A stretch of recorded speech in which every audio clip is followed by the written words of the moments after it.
ژانری پارانۆرماڵ یاخود سەرووی سروشت چییە؟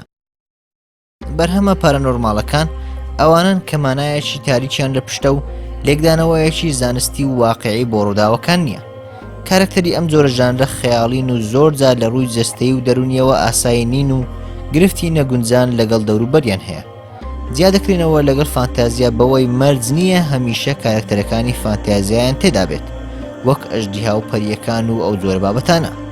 هەروەها چیرۆکەکانیان بۆ منداڵان ناشێن و زۆر جار نزیک دەبنەوە لە چیرۆکە ترسناکەکان ئەگەرچی لەوانەیە بۆ مەبەستی ترساندن بەرهەم نەهات بن.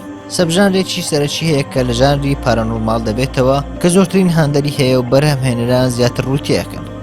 ئەویش پارانۆرماڵی ڕۆمانسیە کە باسی سەرەکی تایدا ئەو پەیوەندی خۆشەویستیانن کە لایەنێکی شاراوەیان هەیە و زۆر جاری شێچێک لە لایەنەکان لە ڕووی جەستەییەوە ئاسایی نییە.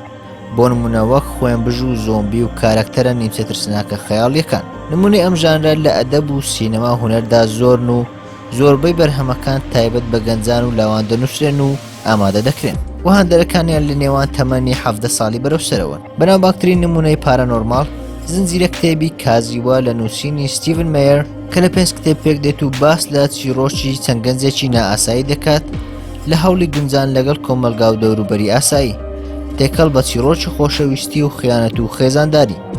کتێبەکە لە وەتەی دەرکردنی یەکەم بەشی لە ساڵی 2005 خوێنەرێکی زۆری بەلای خۆیدا ڕاکێشاوە و هاندەرێکی زۆری هەیە و لە هەمان کات کراوەتە 5 فیلمی سینەمایی سەرکەوتوو و داهاتێکی زۆری کۆ کردوتەوە. بەرهەمێشتر بریتە لە زنجیرەی عەرەبی ماوەڕاء الطەبیعە یاخود زنجیرەی عەرەبی سەرووی سروشت. ئەم زنجیرەیەش ساڵی 2020 لە تۆڕ نێتفلیکس پەخشکراو بە هەمان شێوە لە کتێبێکی پرفرۆشی عەرەبیەوە وەرجیداوە و هەروەها ڕێتینگێک و هاندەرێکی باشی هەبوو لە ساڵی 2020 و بوو بە یەکێک لە باشترین زنجیرە عەرەبیە جیهانیەکان. بە کورتی ئەمە باسێک بوو لەبارەی ژانری پارانۆرماڵ و سەرووی سروشت. بە هیوای سوود.